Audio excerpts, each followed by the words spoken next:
The US State Department just made a subtle but powerful move, removing the phrase, "We do not support Taiwan independence," from its website's fact sheet on Taiwan-US relations. Beijing called it a serious regression, a green light for Taiwan's independence supporters, and a provocation. Meanwhile, Washington insists its one China policy remains unchanged. So, why does this small island of 23 million people hold the key to one of the world's most dangerous geopolitical flashpoints?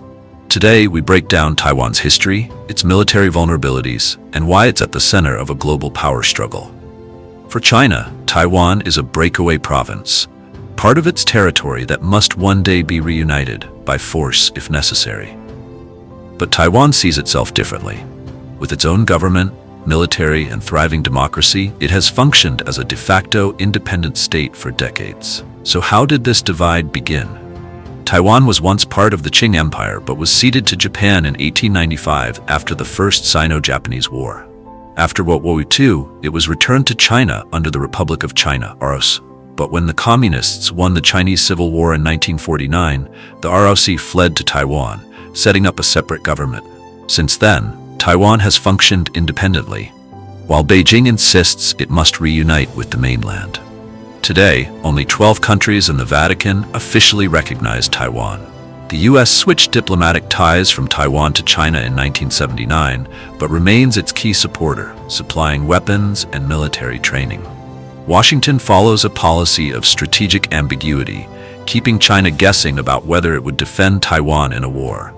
This recent website change hints at a possible shift, but is it just symbolism or something more?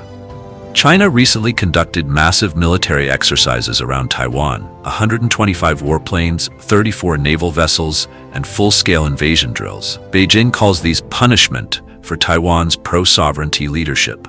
But these exercises also serve another purpose, testing China's ability to blockade and strike the island. Taiwan's military is well-trained but heavily outmatched. While it could slow down an invasion, it would rely on foreign assistance to survive. Taiwan isn't just a geopolitical hotspot, it's the beating heart of the tech world.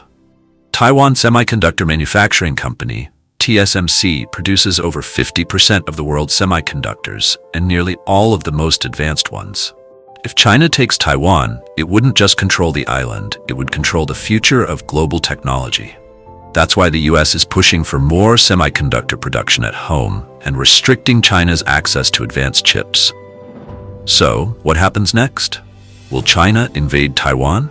Some experts believe Beijing prefers to pressure Taiwan through military drills and economic coercion rather than launch a full-scale war. But others warn that if diplomacy fails, a military move could come before the decade's end. Most Taiwanese prefer the status quo, neither declaring independence nor uniting with China. But with rising military tensions and shifting global alliances, Taiwan's fate remains uncertain. Taiwan's story is one of resilience, democracy, and global importance. But the question remains, will the world step in if a crisis erupts? What do you think? Will China attempt a full-scale invasion, or will Taiwan maintain its fragile status quo? Let us know in the comments below. Don't forget to like, subscribe, and hit the notification bell for more in-depth geopolitical analysis.